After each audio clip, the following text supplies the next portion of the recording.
prayer for paradise on earth. You have some of them there if you'd like to pick one up and say it with me. And everything that I speak of, I'll give you the references on. And you can find them if you so desire and delve a little bit more deeper. So this is the prayer for paradise on earth, and you can find it for everyone online at the joerayfellowship.org, and that's spelled JOHREI fellowship.org. It's a beautiful piece, and this is absolutely what we're trying to do, is bring paradise on earth. Great God of light, and you can read it with me if you feel so compelled. Great God of light, we behold your plan unfolding, whereby all spiritual clouds are dispelled, impurity and error cleansed from the realms of spirit and matter. The age of light and joy is being born through your infinite compassion. Misguided forces waken unto truth, and negative practices cease, while forces of light unhindered restore the world to peace. All of nature receives your loving influence and finds its rightful place. Peaceful clouds move across brilliant skies, and the fragrance of countless flowers floats upon the air. Abundant harvests glorify the earth, every corner filled with happy voices. Boundaries between countries vanish, and ancient conflicts disappear as if dreams. All people are united, encircled by your light, and guided by your wisdom. Through service to humanity, all are blessed with health, peace, and prosperity. Great God of light, strengthen us with courage and wisdom to follow your will and realize paradise on earth. Isn't that a beautiful wish and an affirmation? And where we put our intention and our actions, then we can bring that into existence.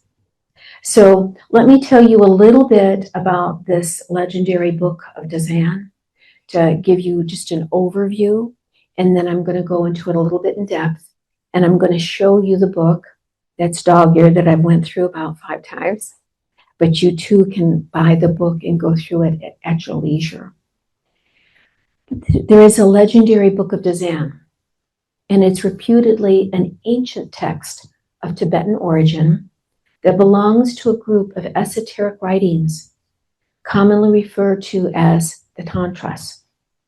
It is supposedly written in Sanskrit, the language of the gods, and only a few individuals have access to it, as it is hidden in the heart of the Himalayas at the White Ashram situated on the White Island.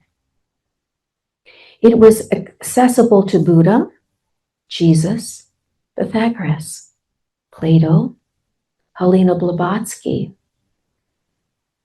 Francis LaRue, and the Mahatmas, Hutkumumi, Moriah, and others. It contains the history and the future of humanity, the Great White Brotherhood, and the Lord of Shambhala. So the Great White Brotherhood has been in existence for millions of years, and you hear legends speak of them. So this is where this is really intriguing, because that's where they reside. So this Great White Brotherhood and the Lord of Shambhala release stanzas from the book when humanity needs the wisdom from the light to guide them. There are many volumes of esoteric and exoteric commentaries on the sacred book that are kept hidden in the secret lamaseries of the East, and which are the source of knowledge for many of the religions and philosophies of the present stage of human evolution. However, the true meaning of the original text is veiled by the messengers of light. And the messengers of light, as we all know, are Buddha, are the Christ, are all these unbelievable spirits and souls that elect to come to earth to enlighten humanity. For they alone, it is said, hold the 7 keys to the knowledge that must be turned 7 times before the entire meaning is revealed. That's very symbolic, because what it's saying is that they will release the stanzas and the knowledge to us for the time in the epoch in which we live that we can understand. But it still requires a higher level of absolute understanding before it's coded, and so that only the highest of the avatars of light will be able to understand the complexities and the fullness of this book of Dzyan. They know that different epochs of time need different energies and will imbue the sacred knowledge to those messengers of light that are needed to enrich the world in a particular time in which they're incarnated. Does it make sense that if today, with all that we know, if we went back into the medieval times and tried to speak to them about cell phones and the internet and instant communication, they would have no understanding to grasp the knowledge? So what that is referencing is that this book, and I'm going to go into detail on it, the highest teachings are given to the avatars for that time of the knowledge base from which they themselves can understand and partake, and then gift it to humanity. If you think of the electricity with all the telephone poles, the transformers take the higher volts and energy flows downward, right? So that it's a lesser voltage so that we can utilize it. That's the premise of this.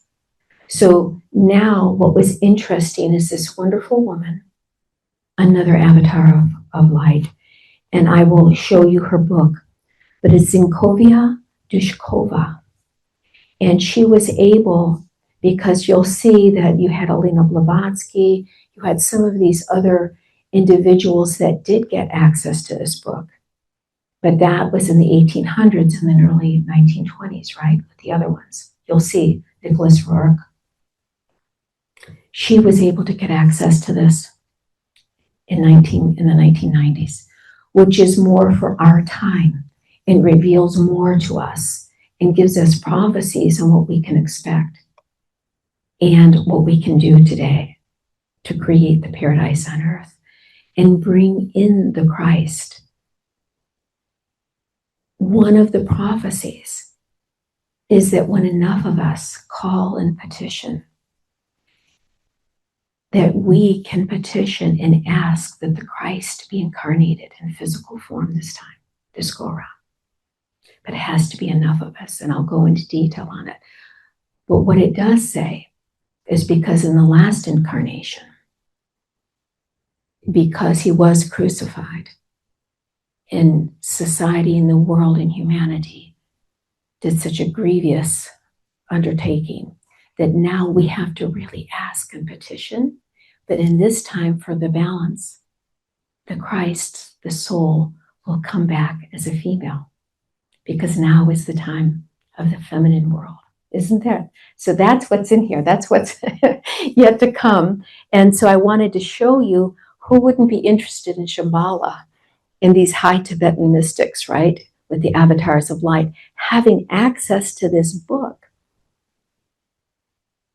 And it's very interesting with this Senzar, and I'll go into it, but the Senzar is the original language from which all the other languages come. But it's in glyphs and it's in symbols.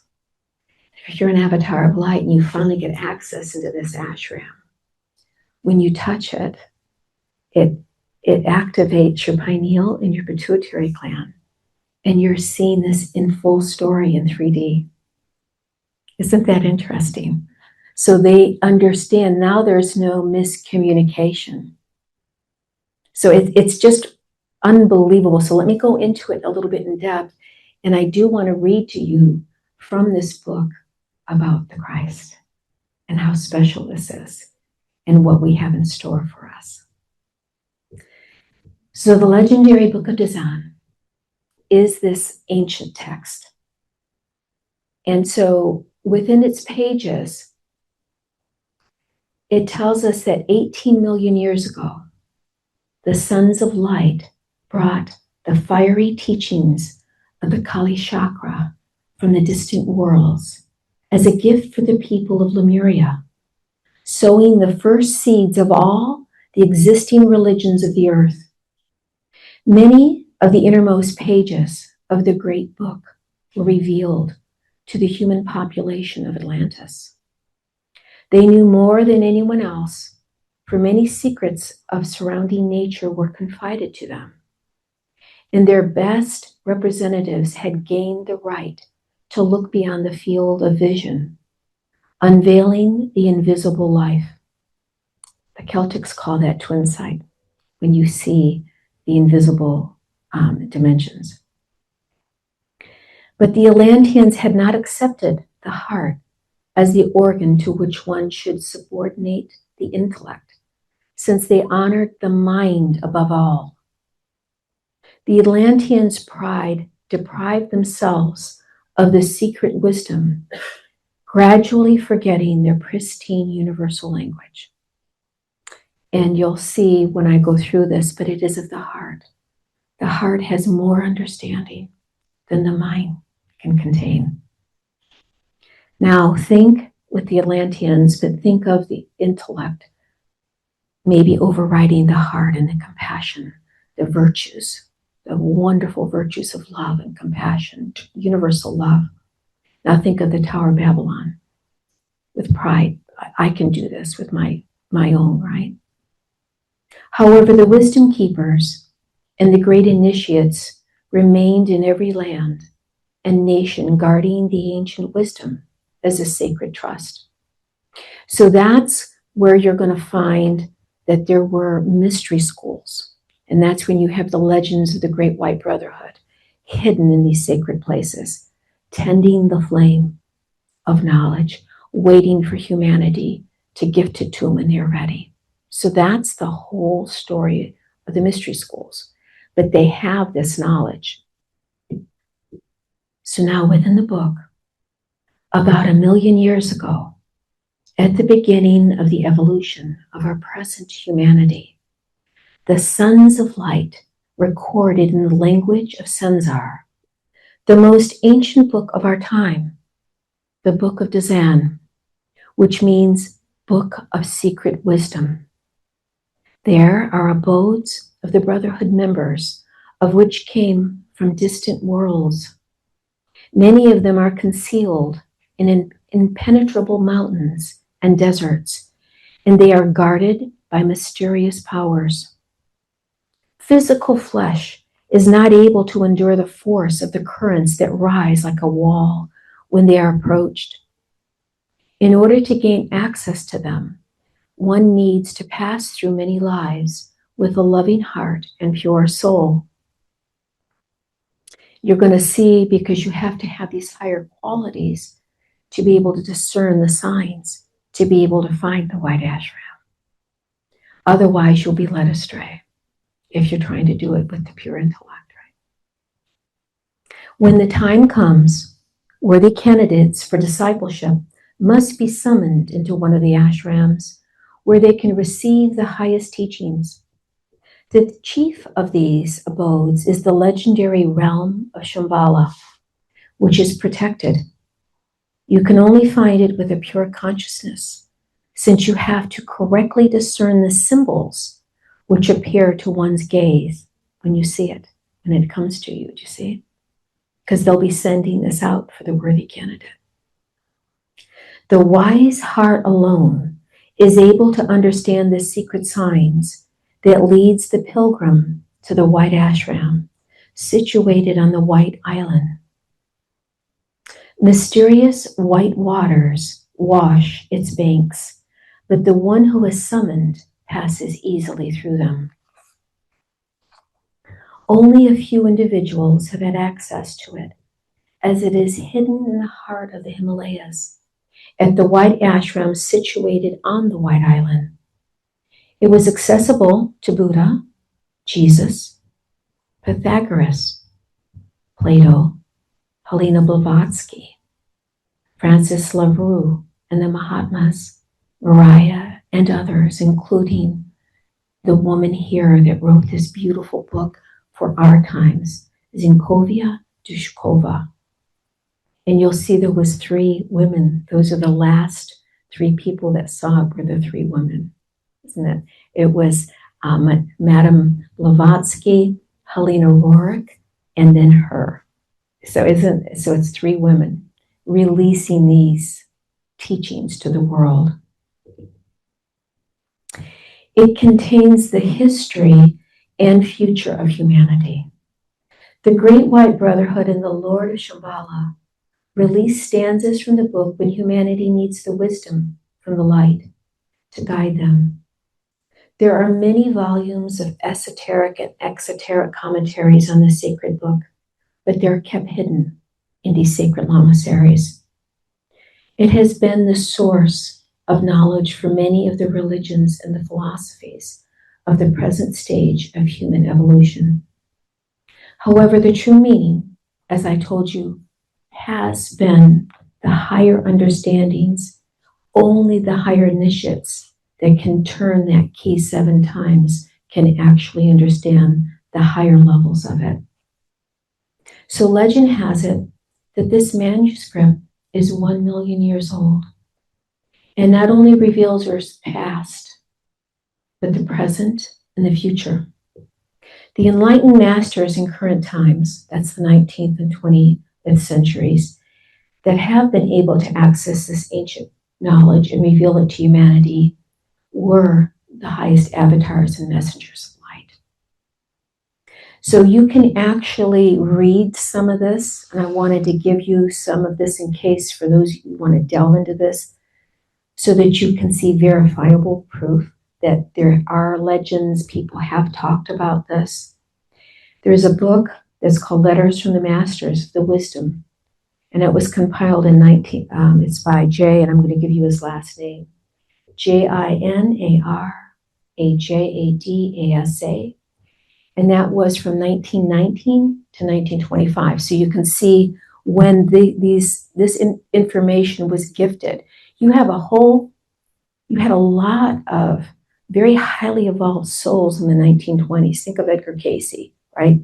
You're seeing Helena Blavatsky. You're seeing a whole host of these souls coming in. You know, think of all the yogis that came in, right? So then Helena Blavatsky is 1831 to 1891, and she wrote, and if you want to read more deeply into this, she wrote Isis Unveiled and the Secret Doctrine. So it's there. It's in a whole, I have it. It's many books. Francis LaRue was next. She's taking it now from 1849 to 1922. The Great White Brotherhood chose her, and she founded the Temple of the People in Syracuse, New York. Did we know that, you see? And she actually had a magazine, and it was called From the Mountaintop. There were 3 volumes published. And so then you have Nicholas Roerich, and I think some of you may be familiar with him, but he was a highly connected individual both in America and in the East. And he was both an author and a painter, but he also wrote about this in the realm of light, in the abode of light, taking that to 1947. Now you have the Zinkovia Dushkova, and this is from the 1995. After 1995, when she had undergone intense training, she went to India at the foot of the sacred Himalayas in the Buddhist Gruma monastery, where the previous enlightened ones, Blavatsky, Helena Roerich also, and Master M. She was known and shown the ancient manuscripts. So you're going to hear in the Great White Brotherhood and all these esoteric books, you're going to see this M. And this is significant because a lot of them will say there's a Master M and it's coded. But then you'll see that's where they actually call and petition these people to come and give them access to these higher teachings. Now, what about this? What about these times in the prophecies? Edgar Casey and Mitar Tabish and the blind mystic Vanda. Do you remember her? She's from Bulgaria. They all predicted that the teachings to save mankind would come forth from Russia. So that's interesting because you have many of these individuals coming from these Slavic nations. And also they are talking about the ringing cedars. And I'm going to be doing the book club, but even in this scenario, she's talking about Anastasia, the ringing cedars. So it's interesting about all the Slavic nations. So this is this book here. So I'm going to show you that she's also got another book if you're interested in it, but Zinkovia Dushkova. She's written the book of secret wisdom with the currently revealed stanzas for these times, as well as another book called The Teachings of the Heart.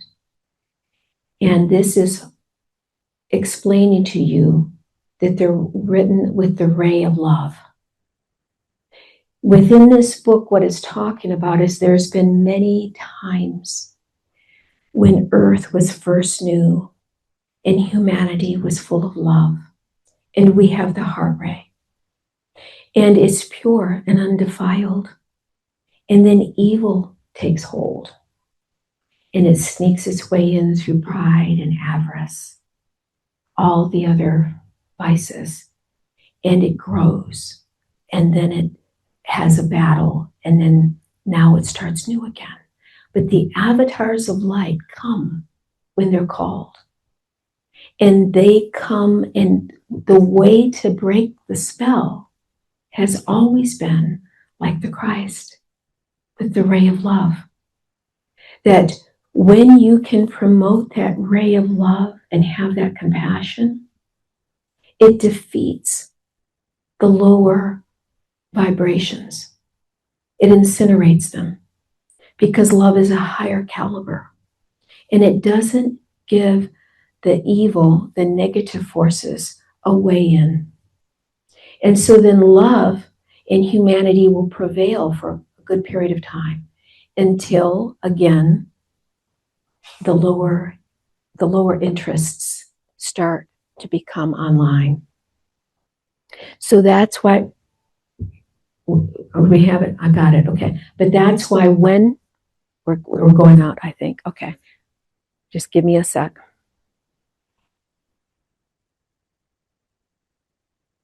And that one's on, Clark. I'm going to turn this one off. Yeah. Okay. Thank you. Thank you. Okay. Okay. Can you hear me? Beautiful. But this is why they're talking about 18 million years ago. And if you remember, even Plato was told by Socrates, by Solon, who was his uncle, right? That whole connection, that even the Egyptian priests had told Solon that Earth has existed many times, and you remember them not. They have been here, and they were destroyed, and they were here and destroyed. So even the Hopis will tell you it's been destroyed 3 times, right? And we're on the 4th. So this is what this book is relaying, but it goes back 18 million years ago, saying there has been many times when purity reigned on Earth, and then it becomes corrupted, and then the avatars of light descend, and you'll see they're talking about the sons of light coming, which gives credence to even our Bibles. So you're starting to talk about the sons coming with great promise and strength to enliven humanity and let us remember who we are. So these immortal beings did come, and they allowed us and taught us to use our intuition, because darkness had started again to grow upon the planet Earth. And then when the sons of light, the sons of God came, evil then hid himself. They took upon themselves the task of transmuting instinct into intuition. And intuition are the gifts that are a birthright. So that's, again, right brain and left brain working in harmony together, not just pure intellect, like how the Atlanteans devolved. So now, they took upon themselves the task of transmuting instinct into intuition, which would allow man to hear the voice of the heart, to raise their awareness. Immortal beings walked among mortals, affecting colossal transformations in human hearts. Darkness again skimmed over the planet. However, God's seeds broke free and were helped by new souls and hearts, followed by the light bearers, and were able to pass through the deep abyss of gloom and into their inner divine light, undefiled. And so I would even tell you, because the stories will tell you that the one thing to overcome too is hopelessness, gloom, despair. Those are the tools, you see, that bring humanity down. And even in the Bible, faith, hope, and love, right? You ignite those beautiful qualities. That's, again, the storyline here. And the avatars of light come down amongst us, walk amongst us, to enliven us and reteach us those things. The light of illumination touched the earth, and those who most longed for the light were touched with the fires of the sons of heaven. Their flash of illumination spread among the chosen. However, they were in the minority. These light bearers were recognized immediately, for it is impossible to conceal the light. Love was beaten and tortured and burnt, but the warriors of love were fighting, for they were armed with the divine gift of love. Even in the Bible, it says, put on your mantle, right? Your armor, that's love. Humanity made a choice to fight for good over evil. Global wars ensued. The loving spirits returned to earth and incarnated aglow with the thought of good and light. Then finally, the only begotten Son of God descended to earth to take upon his loving heart all the venomous arrows of gloom.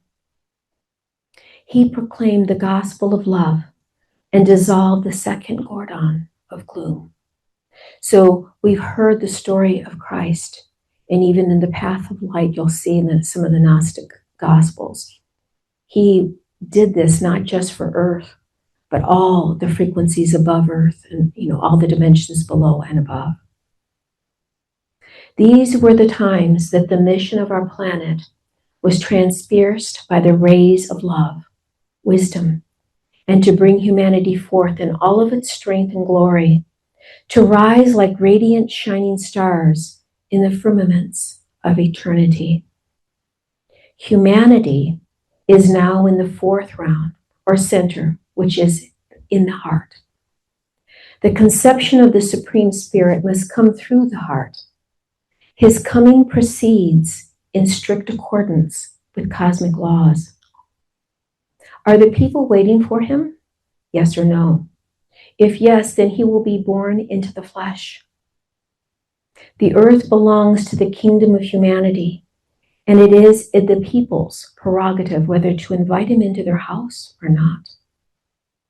So I'm going to read this to you literally right out of the book, but it's when we are ready and we petition and enough people have that higher level of consciousness, that creates a force.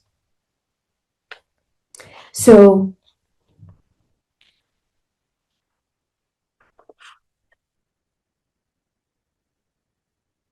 this is a beautiful part of the book with the fourth round. And that's the fourth center, that's the heart, that's the experience, that's the greatest development that you can attain. Consequently, the conception and birth of the Supreme Spirit must come through the heart. This is a higher level called the third fire, which is typical for the most developed planets. If one projects this onto earthly conditions, then one can imagine that two people, thanks to their fire of love, create a third fire at the level of the heart, within the membrane of which just as in an amniotic egg, a luminous creature is born. He may be born for a long time by the pair, germinating in the heart of his mother for 7 or 9 or even 12 years. And then if the spirit feels compelled, he may be born on the physical plane. But his body will have a completely different material structure from that of the earth dwellers. If not, he will go higher, and his parents will be able to see their baby in the subtle world, where he will appear as an angel or archangel. Can you see? That's unbelievable that they're defining how you can work on these subtle planes and what the intention and the energy of both the masculine and the feminine, what it creates, the third. The advent on the earth of the greatest spirit of the solar system comes about in this like manner. Remember the Christ? See? Nevertheless, it should be borne in mind that his coming proceeds in strict accordance with cosmic laws, taking billions of causes into consideration. No matter what the planet, he can be incarnated solely upon the call of its residents. That's what I wanted you to hear. We have to call. We have to want it. By this time, the answer is being weighed on the cosmic scales as to whether people are waiting for him, yes or no. It is the same on the earth. If yes outweighs no, then he will be born in the flesh, and people will also be able to behold him with their own physical eyes. If humanity says no, then the eyes of the heart alone will be capable of seeing him, meaning then you would see him in visions. Then you would see him when you're in a mystical, ecstatic state, but he wouldn't take form in the physical body, right? Because he hasn't concretized and taken that physical form yet. After fulfilling his invisible mission, he will depart again, but higher this time, tracing a gigantic circle. In the plan of evolution, it is foreordained that the Messiah must come in the flesh, being visible physically, but he cannot violate cosmic laws. This earth belongs to the kingdom of humanity, and it is the people's prerogative whether to invite him into their house or not. So we all have to want it bad and petition, you see? That creates that whole train of energy all the way up. Moreover, 2,000 years ago, people deprived him of his physical flesh. By their will, they signed the death sentence. They had no use for God in a human body. According to the cosmic laws, the Messiah has the right to be born in the heart, descending only as far as the 4th level, which from the perspective of the cosmos is the physical world of the earth. But at the same time, it does not cause discomfort to people who are not waiting for him. So he has the prerogative to say, if humanity is not willing or able to perceive me in the physical form, I can just reside here on the subtle form and help earth, right? Under the law of expediency, the absence of a response from the heart supposes that the advent to take place in the spirit then, the birth on the level of the center of the heart, and the manifestation in the fires which proceed from the heart to heart. The hearts alone are able to perceive the fire of immortality. In other words, the fire of eternal youth, which Sat Kumara brings. It is clear that if he were born in the physical body, it would be a struggle and a waste of the fires and energies, which is inadmissible according to the laws of the universe. Suffice it to recall how people derided Helena Blavatsky and the Mahatmas. Remember, these are the avatars that came forth, the lords of Shambhala, when they, for the first time in history of present humanity, revealed themselves to the public at large in the second half of the 19th century. The Messiah comes not to take away the sins of humanity, just so that people might deride him or call him the Antichrist and crucify him again. The main goal is to advance the chain of fiery evolution His advent from the supreme divine worlds transmutes the mightiest currents of the fire, which gives an impetus for the ascent up the ladder of evolution to all worlds. That's what's at stake here. And that's what the Christ is doing. Those located not within the solar system, but also beyond its boundaries. So it's never ending. So what I wanted to tell you here a little bit, that what humanity foresaw and what's coming. And so it's very interesting because they're talking that if we do bring in the Christ light, if enough of us call, then it will take a feminine form. And then what I want to talk to you about is what happened in 2017.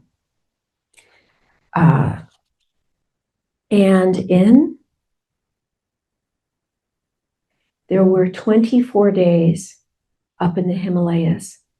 And this is the male and the female component of this great source, this spirit, this Christ, right? So exhibiting both male and female.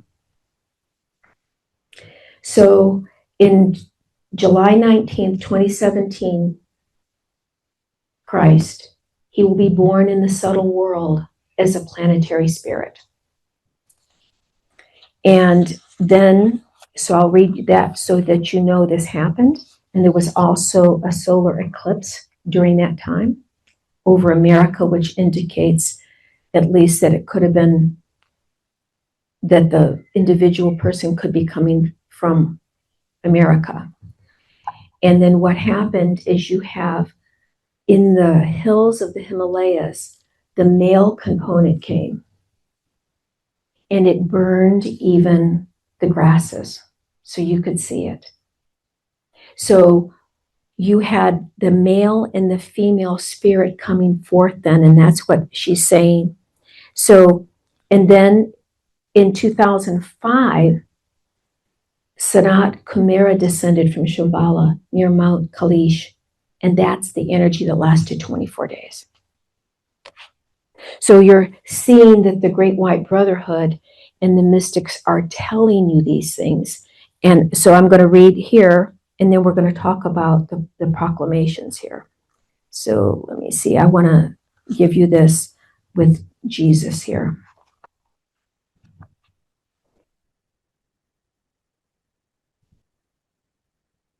Sorry.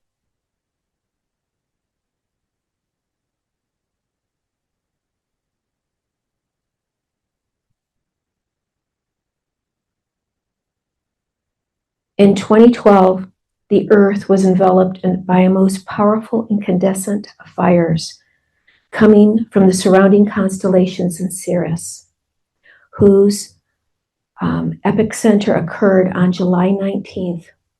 At the level of the heart center, the chalice, the matrix structures, and people's subtle bodies, a new formula of the light and of the new world was manifested. At the same time, the formula of the former world had lost its significance. That is, a symbolic end of the old world took place. And that's this whole 2012 business, right? The end of 2012 revealed the basic energy framework that will crystallize over the next 3 years. And by the end of 2015, a new pattern will emerge. This will be another Earth at the level of energy resonance, which later on must result in an even greater unification of humanity and countries at the geographical level as well. And that's where all of this must come together globally. I think that's, everyone is talking about this time we're going to get right because of what happened with Atlantis and the technology, and they made the wrong choices.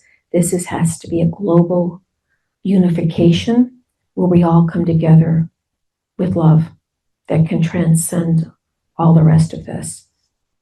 For a period of 12 years, ending in 2017, this is the prophecies, that's why I was giving them to you. Sanat Kumara, visible only to the colleagues of Shambhala, who have passed the high levels of initiation, is transpiercing the entire planet with currents of eternal youth and immortality through his mother, along with the embodiment of 12 apostles, each of whom bears their own color and tone. That's the sound, that's the frequency, do you see? With sharps and flats. But one of them carries, this is the code, one of them carries the white color, because the white color embodies all of it. After that, as described above, on July 19, 2017, he will be born in the subtle world as a planetary spirit. Meaning that the spirit is here. It is going to be up to humanity to decide whether this energy is going to be brought down into the physical form in an incarnation for the times, for these times.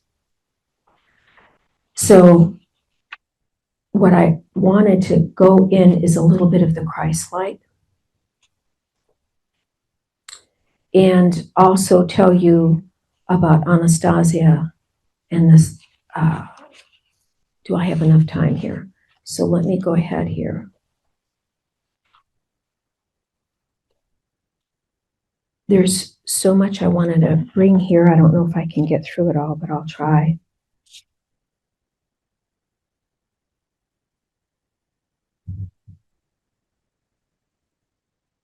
Give me 1 second.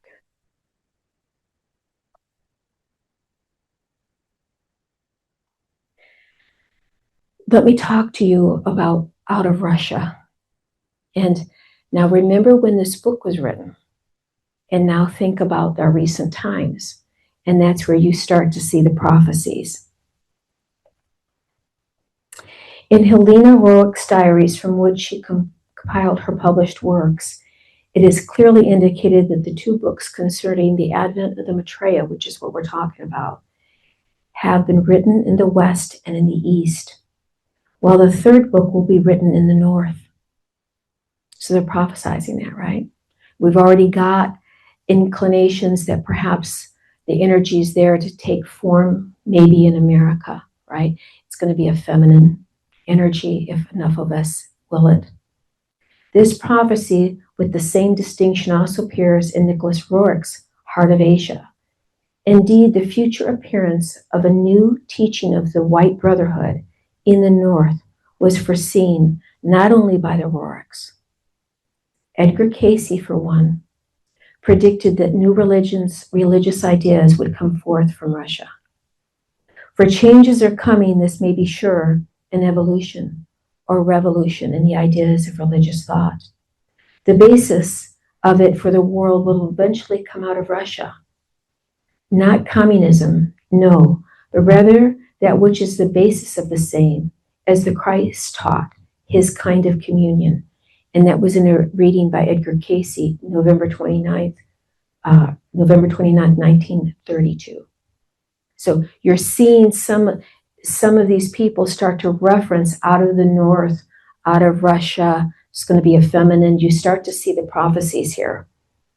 Out of Russia, you see there may come that which may be the basis of a more worldwide religious thought or trend. And again, that's what Edgar Cayce is saying in 1933. In Russia, there comes the hope of the world, not as that's sometimes termed communism of the Bolsheviks, no, but freedom, that each man will live for his fellow man. So part of this, if we open up all of our chakra centers and the gifts come online, we do have freedom. That's our sovereign freedom to think, to feel, to utilize each and every one of our gifts. And so doing, we can choose love. We can incinerate the lower frequencies within us.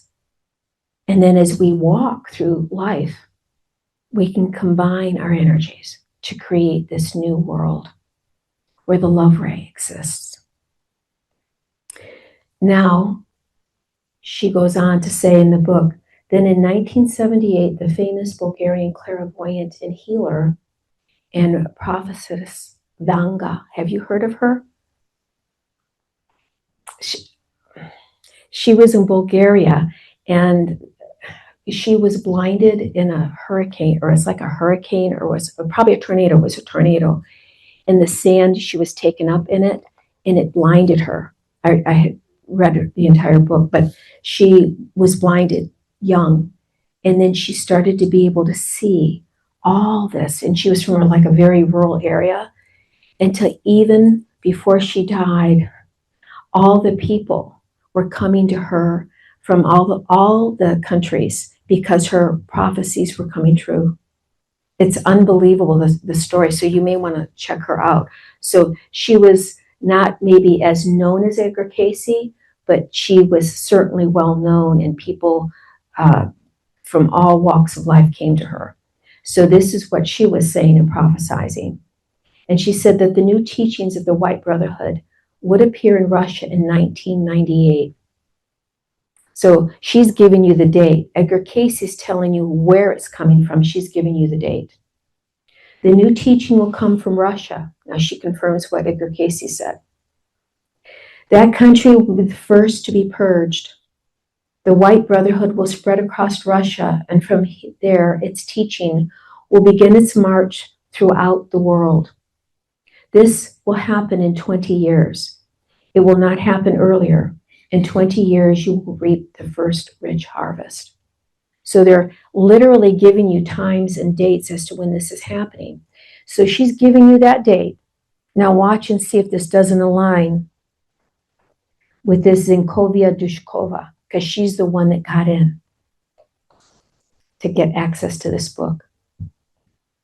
So in 1995, Zinkovia Dushkova began to record the third doctrine of the Lord Maitreya, the teaching of the heart, where Helena Roerich completed the Agya Yoga in India. So you can see these three women, Helena Blavatsky, do you see this? And Helena Roerich, and now this woman here. From there, over a 3-year period, the fiery thread of the one teaching was extended into Egypt, Israel, and Japan. But the main part of the work was written in the north, in Russia, outlining a new energy round. And the first volume of the Teaching of the Heart was published, just as predicted, by Vanga in 1998. So this is prophecy coming true. And we can see that this was prophesied way before, but now with hindsight, we're watching this come through to fruition. Thus, the 3 cycles, the 3 doctrines of the great Lord, as prophesied, have been written in the West, in the East, and in the North now. Connecting with Shambhala by the unified thread of energy and geography, they have paved the way from intellectual knowledge to the wisdom of the heart. Because that's where Atlantis went awry. And that's where pride comes from, and ego, right? When you over-intellectualize. Do we need the intellect? Absolutely. But that's where it's kept in balance, and the higher wisdom comes from within the heart. And that's what they're saying has to come now in this time. So I thought this was interesting. So it should be mentioned that it is not by chance that all 3 recorders of these teachings hail from the Slavic lands. See, out of Russia, right? According to many prophecies and predictions in both the West and East, the Slavs, by virtue of their astrological association with the sign of Aquarius and the New Age, are destined to play a key role in the evolution of humanity on the earth, creating a new spiritual pattern of life from the whole world. So the blows of darkness can be overcome through this ray, this beautiful, loving light ray. And here, the masters are these great guardians of truth. During this time, we have permission right now through the internet, the ways that we can get through. It's no longer because we were suppressed. The religions across the world suppressed many things. I mean, all we have to do is remember the Inquisition, right? Think of the poor indigenous people around the world. Now is the time of the great revealing. So now we are being told, and it's being broadcast, whether it's on the internet, whether we can reach each other and activate each other, but the abodes of light are there. They have been keeping this sacred teaching and they're now revealing it to the world. It doesn't get better than that. Now's this next round of evolution where we can finally get it right and bring paradise on earth. So that's where this is. And what I did want to tell you is that this Anastasia is actually mentioned. Let me see which page it was, the Christ. I wanted to read you with the Christ and Anastasia. And I'm going to be teaching a little bit after this, after the sermon, Anastasia of the Ringing Cedars. And we're going to start a monthly book club to bring that seed to fruition. And so let me see here.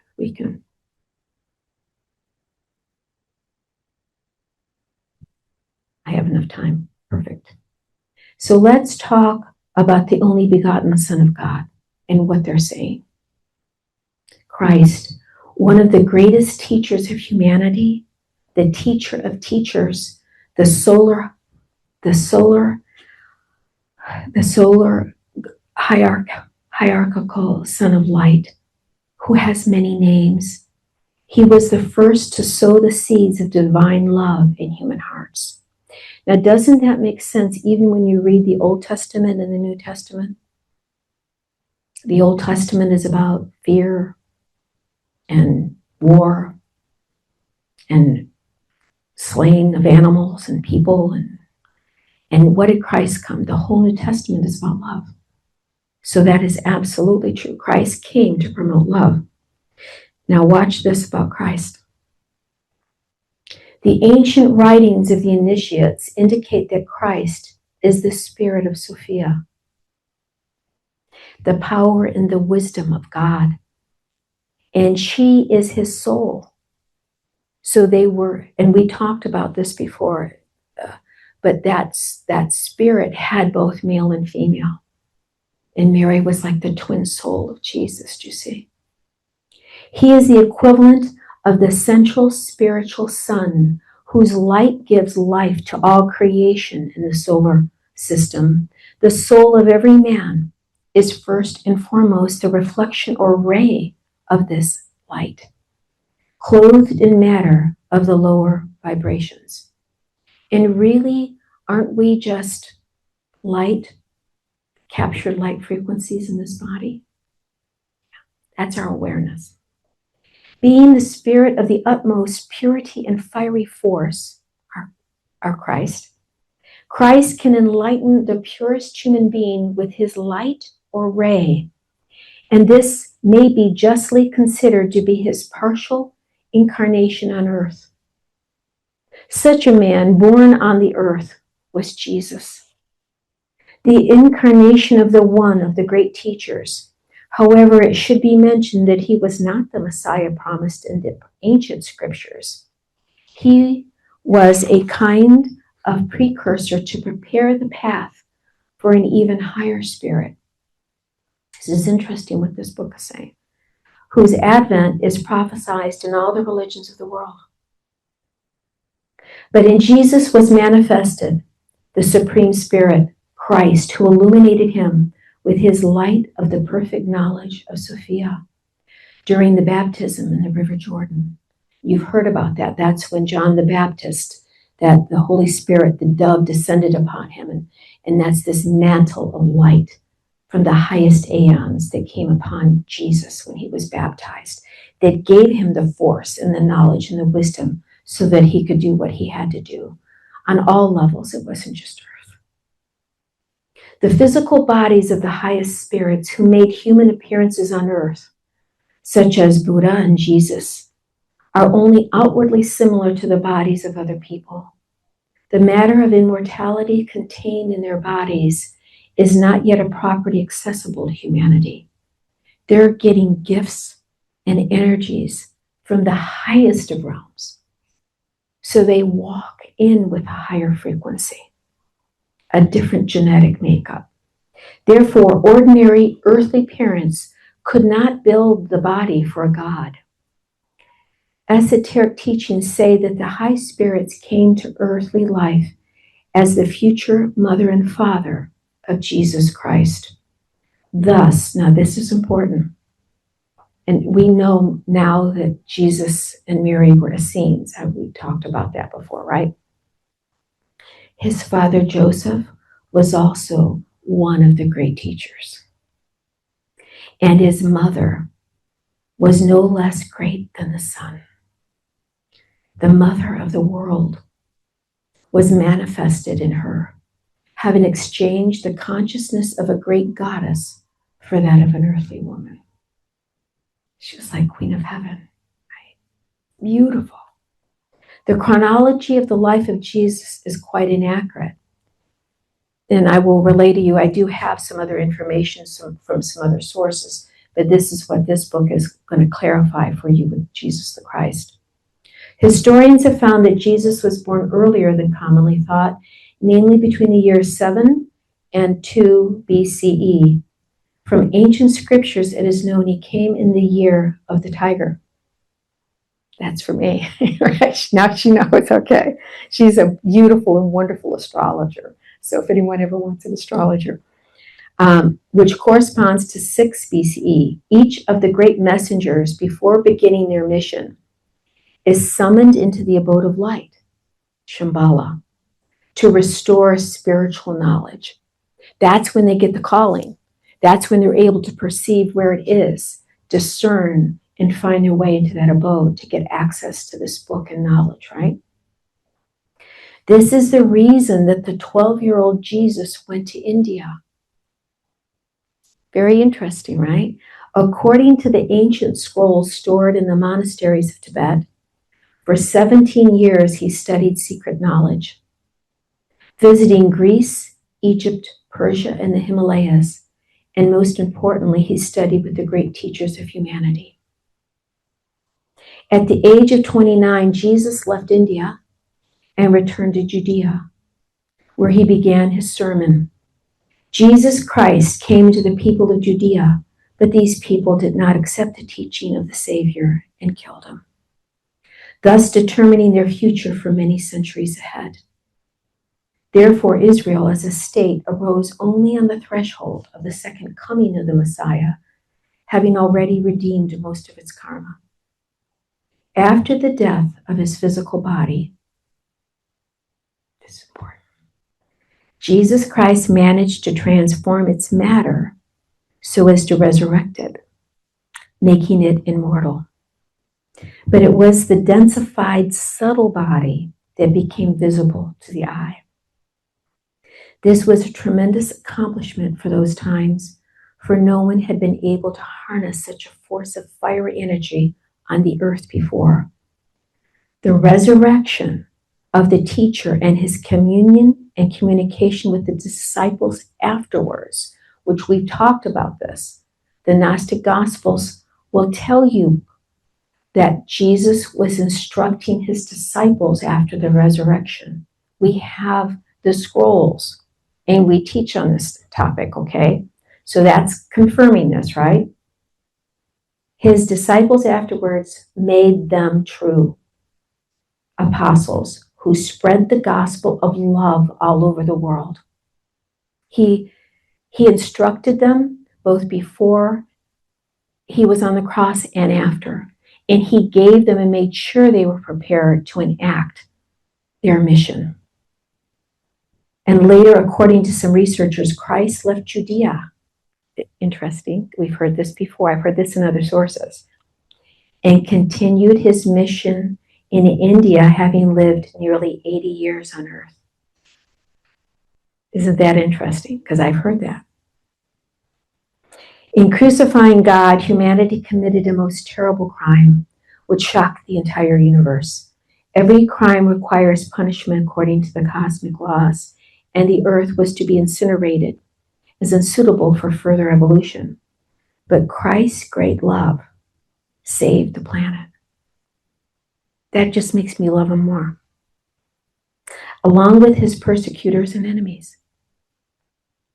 In order to postpone the verdict signed by humanity itself, he changed the flow of time by his will, dividing it into two channels. One time went to the evolutionary stream for those who've accepted Christ. The other timeline designated a 2,000-year probationary period for humanity to realize the whole gravity of the crime it had committed against God. And through repentance in their hearts, people must redeem themselves from the same coin which God vouchsafed to them. He brought them only love, and humanity can redeem itself before God solely by love.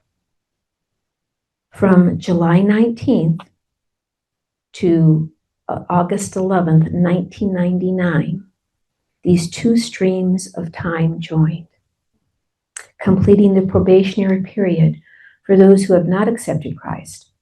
But at this point, everyone had already determined their place in the universe, either evolution or involution, and the results have already been summarized.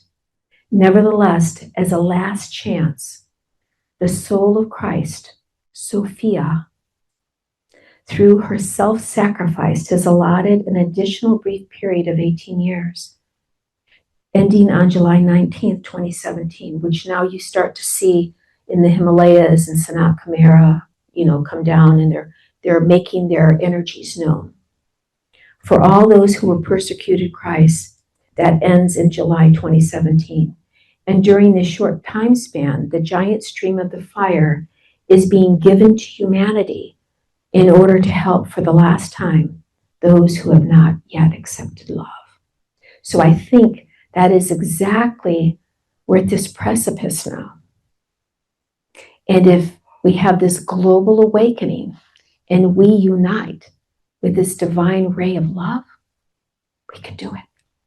We can bring the Christ spirit, hopefully, down into earth in a female form, they're saying, and be able to shift the ages into love, because now is the time of the great shift. So let's see if we can do perhaps just like a little meditation to bring the sound rays of divine love in, if we're open for that. And then we'll do a beautiful closing. And if there's any questions, you let me know. And then I will show everyone the book where I got this from.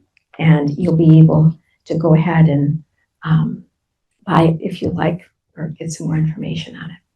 But let's go ahead, now that we know the significance of why this is important, and that the energies of the subtle world, Christ is there awaiting us to call him.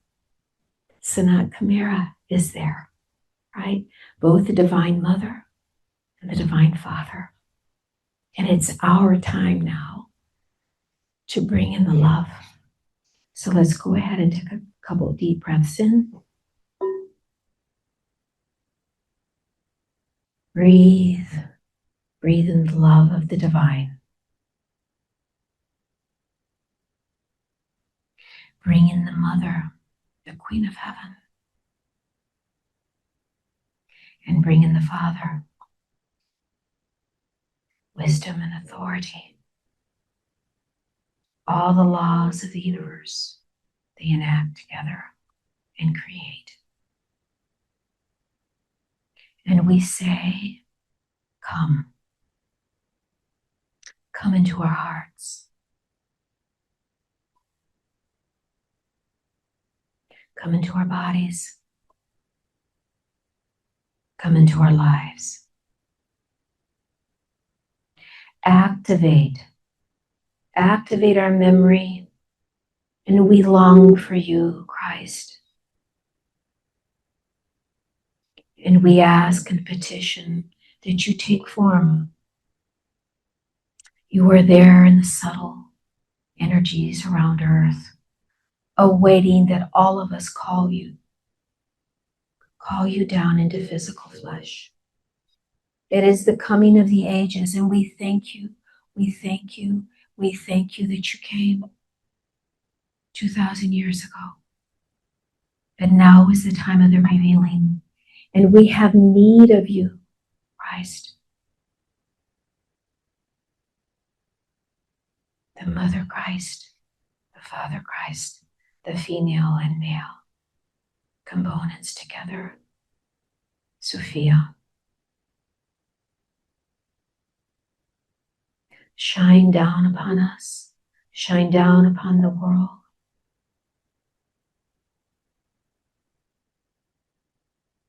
And let us, we ask, that you come.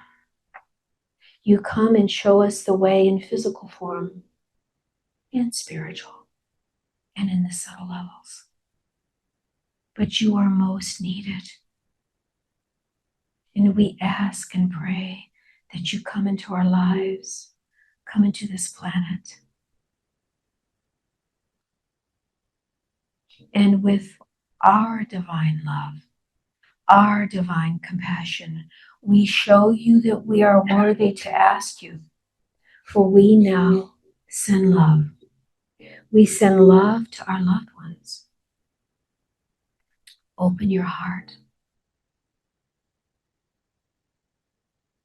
Send love from within you to them. Unconditional, unfettered, pure, undefiled love to your loved ones, your family, your friends. And now send it to the world at large, the waters, the animals, the mineral kingdom, the air, Mother Earth. She needs you. And because we are filled with love, we now understand that we shall send love not just to our loved ones, but even to those that hurt and persecute us. So we pray for them that understanding comes, and that true enlightenment can come and walk among us and let us see with eyes of clarity that the veils that have hidden the teachings from us are now dissolved, and that we can see with true spiritual eyes, true spiritual heart, the ray of love, loving every single soul awareness on this beautiful planet, and now beyond, into the heavens and the subtle realms, in other planets and other galaxies. You're made in the image of God. Your awareness, extend it to the farthest reaches and send it on a heart ray of love.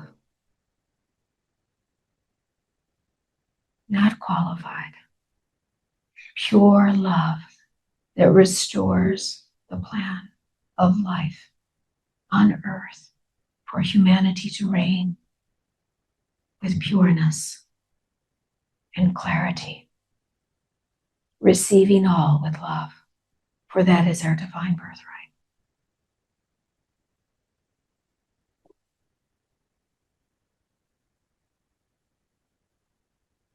See it happen in your life. See it happen in your country. See it happen on the planet. Everything is restored to the original blueprint of love. So be it, and we say amen, amen, amen, and amen. Beautiful. So I'll have this book here in case you want to see it. And also you have the flyer for the prayer for paradise on earth.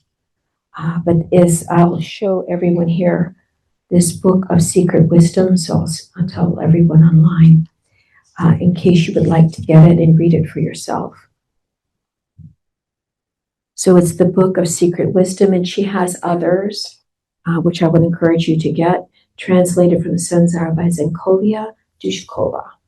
So let me kind of show everyone here what this book looks like, what I was reading from, and encourage you to have it for your own. and maybe her other teachings. And if there's a couple of quick questions, feel free to answer it. If not, we can close the service. How is everyone doing? Pretty good? Beautiful. We have the Meadows Market outside. So there's all kinds of fresh food and music. So you can partake of that. And then at 12:30, what we're going to have is, and that's what I wanted to show you. And the reason I did these two together, because in this book of secret wisdom, this Zinkovia Dushkova will tell you about Anastasia of the Ringing Cedars, and saying that her spirit, her soul is from a distant world that came here to help plant the seeds of love. And that's exactly what she's doing. And it's out of Russia. Interesting, right? So she's a Siberian recluse in the Taga there. And it's absolutely amazing. She's living in harmony with nature. She can remote view, and she can heal. She can heal with what? Her heart rate. That's love. So it's so closely related to what we're talking about with the great avatars. And again, it's another female. So this time it's the female era that's coming through in the female energies. That again, if this is on target, we will open our hearts, we will enact love on a global scenario and bring love to earth in our paradise here. All right, so I'm going to close the service out in case anyone had any questions or anything. Okay. That's the book of Dzyan. Okay, so just to clarify for everyone, this is the recently revealed stanzas. That's why I was reading to you from this, that are excerpts from the book of Dzyan. The book of Dzyan, and you can get a little bit of the secret doctrines online with Madame Blavatsky, but this book of Dzyan is in Shambhala. It's in the Tibetan lamaseries, and only those who are of the highest radiant light are then petitioned and called, and they can find and have access. And then they're given the book that's written in Sanskrit with these hieroglyphs that as they put their fingers over it, it enacts everything with the pituitary, right? And so that you can see everything in full color. And there's no discrepancy as to what the truth is.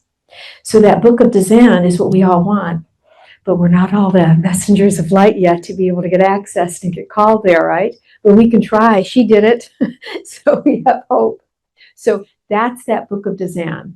And you can see those excerpts. That's what I was saying, these avatars of light. That's Jesus, that's Buddha, that's Pythagoras, right? And I brought you down the aeons with the Helena Roerich, right? After Helena Blavatsky, they will give you the excerpts during the time that humanity can receive it and understand it. The reason this was important is because she was able to go there in 1995 and get access to it, you see? And then for our time, this is the most recent messenger of light that has it revealed to us. And that's where this prophecy is. And, the mountains in Tibet were burned, and you're seeing in 2017 that the energies are there. And now it's going to be a female, and what we have to do. So does that put that in perspective now? Okay, good. So yes, we all want that book of Dzyan. But we have to, what we're doing is we're left with, when the great avatars and the messengers of light get the information, and then they'll reveal it to us. And remember, it said that even then, even with this knowledge, that only the highest mystic messengers of light, they have to take the coded information from the book of Dzyan and turn it 7 times. So that's like a veiled coded message that there's 7 other layers of understanding that's even to that. So even this isn't at the highest caliber. It hasn't been turned those 7 times yet. Does that make sense now? So we're taking the dribbles of what we can understand with our finite minds. And even that is amazing, but we have to work on the basis of love and activate all these levels within us. So may we walk in love with higher conscious understanding and have the strength to enact this beautiful mission. So what we do have for those people online, you can go to www.ccosl, and we even have Venmo, we have Zelle, but to help us keep this ministry alive, I appreciate if you can make a donation online. And then for the people here, we have a basket, and Maylene has it, and we're trying to get very sophisticated. We have Zelle, Venmo, and Cash App in the website. So we're trying to enlighten humanity and keep a little bit of a building going here so we have a base. So thank you so much for attending, sharing your lovely light. And then for those of you who would like, at 12:30, we're just going to get reset. And then Anastasia of the Ringing Cedars, we are going to be doing a book club once a month with Anastasia of the Ringing Cedars. So you will absolutely love what she has to say, because it's absolutely connected to the book of Dzyan with the ray of love. So namaste, everyone, and I'll see if I can't do this correctly. Hope to see you again.